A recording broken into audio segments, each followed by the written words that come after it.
Tonight on Prime News, divers recover the voice black box flight recorder from the crashed Air New Zealand A320 off Perpignan.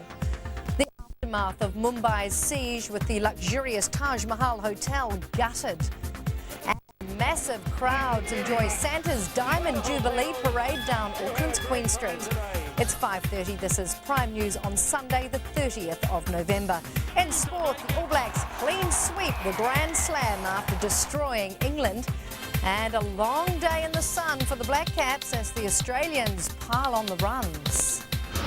First at 5:30, this is Prime News. Kia ora, good evening. French search and rescue teams have retrieved the cockpit voice recorder from the A320 that plunged into the Mediterranean on Friday with 5 New Zealanders on board. This recovery brings some hope that investigators will be able to determine just what caused the accident. Air New Zealand Chief Executive Rob Fyfe arrived in Perpignan this morning, accompanied by some of the victims' families. A swell of tributes and messages in a condolence book at Air New Zealand's Auckland office this afternoon in memory of 5 New Zealanders lost. More than 18,000 kilometres and a half a world away, Air New Zealand's Chief Executive Rob Fyfe touched down in Perpignan with one goal: to return his missing team members to their families. With him, Emma Gould, the partner of engineer Murray White. Family members of 3 other victims are expected to follow in the coming days. While asking for their privacy to be respected, the family of Captain Brian Horrell released a statement this afternoon saying he was a dedicated professional who always prepared in a meticulous and methodical manner. The A320 delivery flight was no exception. Overnight New Zealand time, in horrendous conditions, the plane's wreckage and debris finally yielded a clue. French police rescue divers retrieving the cockpit voice recorder, which appears to be in good condition. Air New Zealand says the black box will be sent to Paris tomorrow, where it will be dried out before the process of extracting the data begins. True information will only come from the cockpit recorder and the voice recorder and the communications that have taken place with the ground communications to air traffic control and the controllers in the region. 5 New Zealanders and 2 Germans were on board the A320 when it plunged into the Mediterranean as it approached Perpignan Airport on Friday. There have been reports of the pilots crashed into the sea to avoid hitting the small town of Canet. Experts say this is unlikely. At this stage, we have no clear understanding what has taken place. Everything is speculation, and we have to wait till the information has been analysed, and at this stage, no one really has any understanding what has taken place. A mystery Air New Zealand hopes will be resolved in coming days, as divers hope to retrieve the airline's second data recorder overnight New Zealand time. Caitlin McGee, Prime News. The siege in Mumbai is over after 3 days of terror, which left nearly 200 dead and more than 300 injured. Indian troops have killed the last 3 militants who were holed up in the Taj Mahal Hotel and then searched the building for any remaining hostages. The first pictures from inside the hotel reveal the utter devastation caused by the fighting. It had taken about 60 hours, and the end was just as violent as the beginning.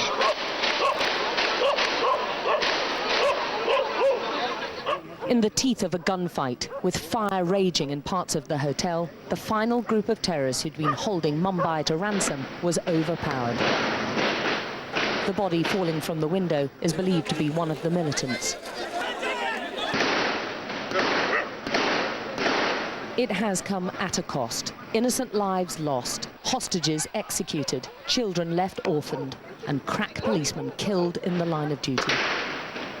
Inside, the first glimpse of the havoc wrought on the 5-star luxury establishment as fire crews battled to put out the blaze.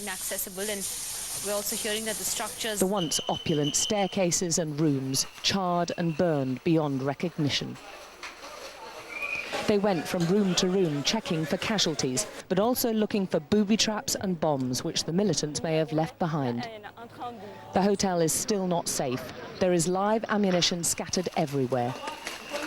At least one of the gunmen had checked in as a guest so he could store explosives. The big speculation doing the rounds is that one of those terrorists might have been employed as a chef here at Taj, and that's why they knew specifically the kitchen areas, the service areas. They knew the areas that perhaps even a guest wouldn't know of. The siege may be over, but the commandos and investigators have hours and days of work ahead. There's rage here at what has happened. Down with Pakistan, they shout. The one captured gunman's admitted to being part of a Pakistan-based militant group, Lashkar-e-Toiba, with links to Al-Qaeda, and that's opened old wounds. Who do you think is responsible for all these terrorist incidents here? Pakistan. The three-day-long siege has scarred Mumbai both physically and emotionally, and the ramifications of this audacious raid may last for some time yet. Meanwhile, Pakistan has denied any role in the Mumbai attacks and pledges action against any group found to be involved, while issuing a warning to New Delhi not to overreact. At a media conference in Islamabad, Pakistan's foreign minister said his country will fully cooperate with India's investigation. Our hands are clean. We have nothing to hide. We have nothing to be ashamed of, because this government feels that good neighborly relations with India are in the interest of Pakistan. Indians are referring to the attacks as their 9/11. And the first direct flight from Mumbai to Sydney touched down last night. The flight had 236 passengers on board, most of whom had been staying in the city, and many came within minutes of being shot. Safe at last and in the arms of family, actress Brooke Satchwell and boyfriend David Gross. I think we're really fortunate that the adrenaline's still pumping and that's keeping us standing, so just get some rest and see family and friends. In Mumbai to film a documentary, they had been there for only a few days when the attacks happened. They're still coming to terms with just how close they came to being shot. It was, a matter of seconds. She was in that bathroom. We'd all spent time in that lobby in the last 5 minutes before they came in. I'm so proud of them. They've been really brave. Elise Graffiti and her boyfriend cut their holiday to India short. They too narrowly escaped the carnage. We missed the bombings at the station by a couple of minutes, and then we went down to Leopold's and they shot down the street. So we missed the crossfire there. And then 2 girls at our hostel got shot, in the arm and in the leg. In Melbourne last night, there was relief to finally be home. We had to actually get a couple of days earlier flight. Very good to be home. Yes, definitely. 100,000 tourists trapped in Bangkok may not be able to come home for months as anti-government protesters continue to control the city's 2 major airports.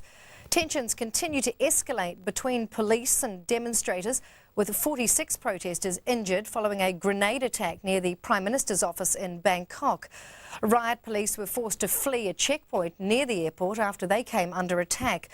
Protesters broke a police cordon surrounding the airport, raising fears of a confrontation in a standoff that's disrupted the country's economy and the international travel industry. 2 men have shot each other dead in the aisles of a Toys R Us store in California, apparently after fighting over a toy. It comes a day after a shop worker was killed in a stampede in New York. Police are reviewing security camera footage to identify shoppers who trampled on the Walmart employee after a crowd burst through its doors and knocked him down. The day after Thanksgiving is traditionally the first day of the bargain shopping season, as retailers extend their hours and offer huge discounts. The largest white truffle found in Italy this year has sold at auction for nearly $350,000. A Hong Kong-born casino mogul snagged the hefty prize, which weighs in at just over a kilo. Last year, the same man shelled out over $500,000 for a record-breaking 1.5 kilo specimen. Climate change has limited the output of white truffles and pushed the price of a normal-sized truffle to nearly $10,000 each. And white truffles are probably not on the Christmas wish list for those who braved scorching temperatures in Auckland this afternoon to get their first glimpse of Santa.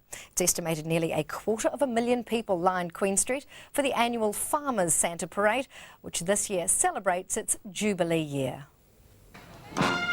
It's the parade that brings Christmas to town early every year in Auckland. The Farmers Santa Parade is celebrating its diamond anniversary this year and didn't fail to bring a sparkle to the eyes of kids and parents alike. Can't beat the day. We've come any time. It's time to bring the grandchildren this time. We've been coming for I don't know, about 12 years. A record 250,000 people line the scorching hot pavements of downtown Auckland as temperatures peaked in the late 20s to catch a glimpse of their favourite characters. And no matter where your loyalties lie, from Dr. Seuss to Kung Fu Panda, there was something for everyone to enjoy. It's saying that this is the start of the Christmas period, so it's an opportunity for families to come out, for children to come out, and our role then is to provide some fantasy and a little bit of fun for the family and kids and so on. So yeah, it's a great time of the year. Leading the parade was Grand Marshal Valerie Villi, along with Kiwi League stars proudly supporting our World Cup. In all, 41 floats and 4,000 people were involved in the parade, and for that added something special. 4 huge inflatable Dr. Seuss characters made their debut from the United States. And while it was all smiles and waves for all the floats, the special cheer was saved for the big red man himself. Drew Watkin, Prime News. Well, Ross is here with Sport now, and what a difference a year makes for Graham Henry. Yeah, this time last year he was in the firing line, wasn't he? But now he's won just about everything he could this season. We'll have a look at how the All Blacks took out their 3rd Grand Slam. The cricketers, on the other hand, are doing it tough as Michael Clarke and Brad Haddin helped themselves to centuries for Australia.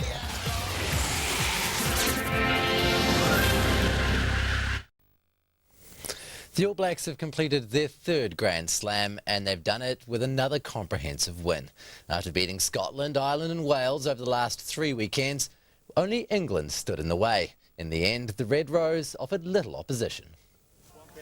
Richie McCaw and the rest of the All Blacks arrived at Twickenham with one more mountain to climb and claim a Grand Slam. Later in the day they reached the summit, the prize, the newly created Hillary Shield. Unlike Hillary, who faced the imposing Mount Everest, the current England side are nothing more than a slightly troublesome hillock. In fact, it was up to the pre-match entertainment to show that the locals can perform on Twickenham with something approaching classical beauty. For the quality of England's play at the moment is less than pleasing on the eye. Their inability to compete at the ruck in a manner that did not draw the attentions of referee Alain Rolland cost England dearly. Yep, yellow card, just like that. Meetings were held to try and rectify the situation, but the home side's alternative tactics were equally ineffective. Clearly taking out one of the All Blacks. England justifiably punished by the ref, but with Dan Carter only kicking 6 from 11 on the day, they remained competitive on the scoreboard. Oh, he's dragged another one. He's very disappointed with himself, Dan Carter. They were 12-3 ahead at half-time, but perhaps the All Blacks were still digesting their scroggin as England began well. Here's a great start for England, and an opportunity here. Just had his ankle tipped. However, up against an All Black side that has yet to concede a try during this Grand Slam quest, England couldn't find a way through. Oh, head high, bad head high by Toby Flood. That'll be yellow, that'll be another yellow. That's a shocker. Yet another player in the bin for England, but they still kept in the game. Until the All Blacks finally wore the home side down. Here's an opportunity. Rokethoko, Mills Muliaina, there's the try. Whilst Carter had an off-day goal kicking, his other footwork was of the highest quality. Then kicks wide. Beautiful work. Muliaina, another one coming up. Oh, what a kick. What a kick. Miraculous, the kick pass. And with a man mountain looking on, the game, the Grand Slam and the silverware was made safe. Manonu, can he make it? He's going to make it. Smiles all round. Caught in an All Blacks avalanche, by game's end, England still hadn't learnt their lesson. England, what's that, 4 yellow cards? And a lot of infringing and trying to slow our ball down in their half, but the boys kept a little bit composed. We a few fisticuffs at the start, but we thought we were pretty composed and came back and pretty clinical in the end. 32-6 the final score. The All Blacks reached the summit, and after a season of 15 tests, it's surely time to return to base camp for a well-deserved rest. Evan Sanson, Prime News. For the Wallabies, the Millennium Stadium was one step too far. The Aussies have been beaten for the first time on their European tour. The match didn't start well for the Wallabies, with Sterling Mortlock taken from the field in the 2nd minute with a head knock. The man he collided with, Jamie Roberts, was able to play on and had a big part in the home side's opening try. Roberts, he's been pulled down from behind, and the Welsh Dragon is roaring early on at Millennium Stadium. Over the top it goes. They'll score a try here. All they have to do is hold on, and there it is, the record try scorer in Welsh rugby history. Shane Williams scores the opening try. Mark Chisholm had the Wallabies back in the match, swooping on the loose ball from the line-out, now sprinting the Welsh defence. Has he got the legs to go all the way? Chisholm will score. Well, that's one against the run of play. Wales led 15-10 at half-time and built on their lead after the break. They held on for a 21-18 victory despite a late try from Wallabies winger Digby Ioane. And South Africa has won the opening leg of the World Sevens series, beating England in the final at Dubai. New Zealand was bundled out in the semis, beaten by England, who scored 3 first-half tries for a 21-0 lead. But this was a classic game of two halves, with the Kiwis scoring 3 of their own in the second spell. He gets there, they need the conversion, and they need to score again, and there are just seconds remaining. There wasn't time for New Zealand to score again, so England was through to the final, where South Africa started better. They battled back to draw level, but the South Africans managed the last try. Deciding moment. This could be the triumph. Aplon will take it round under the post. What on earth was he doing? Passing it. What was he doing? The try is given by Rhino Benjamin. So South Africa takes the trophy at Dubai and maximum points to their home leg of the series in George next weekend. The Black Caps have spent the afternoon chasing leather in Adelaide. Australia's building a big first innings lead on day 3 of the second test. New Zealand had to knock over the Aussie top order early for any chance to stay in the match, and Chris Martin came to the party. As he goes for it, could well be out. Is out. Good catch. Really good catch. Aaron Redman. Oh, edge. There's certainly a noise, yes. Umpire Billy Doctorow thought there was a noise. Andrew Simon's not so sure, but there was definitely a noise. Brad Haddin was lucky not to follow soon after. The Black Caps confident he was caught behind. The umpire didn't hear a noise if there was one. But from there, Brad Haddin and Michael Clark made them pay. The pair enjoying the batter-friendly pitch and the Kiwi bowling. Fiance with him here. Oh, that's a good shot. That's a lovely shot. Beautifully placed. And they brought up their centuries after lunch. Oh, we got a mix-up, real mix-up. Clark's got to go. He has gone to 3 figures. He has gone. Fabulous performance from Michael Clark. He's got it away. This will be his 100. This is a wonderful feeling. It's gone to the boundary for 4. Have a look at the celebration. A maiden test century. Clark has since gone for 110, so Brad Haddin and Brett Lear at the crease as Australia canters towards a big first innings lead at the Adelaide Oval. The time Sunderland manager Roy Keane spent with the All Blacks earlier this year doesn't seem to have paid dividends. In his 100th game in charge, Keane's side has slumped into the relegation zone in the English Premier League after being thrashed 4-1 at home by Bolton. Fans at the Stadium of Light had reason for optimism as Djibril Cissé found the goal after just 11 minutes. But the atmosphere took a dive as Matthew Taylor equalised 7 minutes later. And after another 3, Gary Cahill gave Bolton the lead. Johan Elmander then capitalised on defensive blunders either side of half-time for an easy Bolton win. Sunderland now has lost 5 of its last 6 games. 6th placed Hull took the lead just before half-time at Stoke when Marlon King struck at a soggy Britannia Stadium. And it's the opening goal for Hull against the run of play without any shadow of a doubt. But the home side managed to share the points after a collision in the box, Jamaican striker Ricardo Fuller knocking it in. Elsewhere, Ishmael Miller scored West Brom's first goal in 344 minutes of football to lead Wigan. But the cellar dwellers were to stay at the bottom of the table thanks to a spectacular volley from Henri Camara in the 61st minute and a superb header from Emerson Boyce with 3 minutes left. This morning's other 2 matches were 0-0 draws between Aston Villa and Fulham and Middlesbrough and Newcastle.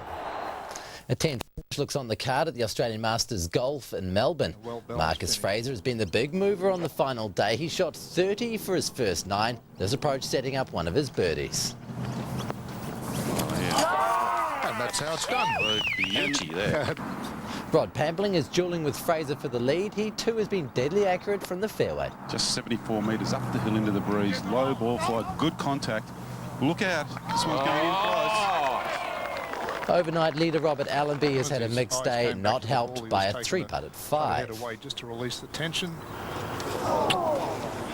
At the moment, Allenby is a shot back of Pampling and Fraser, who are tied Two behind for now. the lead. Two behind Marcus Fraser. And there'll be a result later on tonight. Thank you, Roscoe. Well, will the hot weather that's covered most of the country today continue this week? I'll tell you right after the break.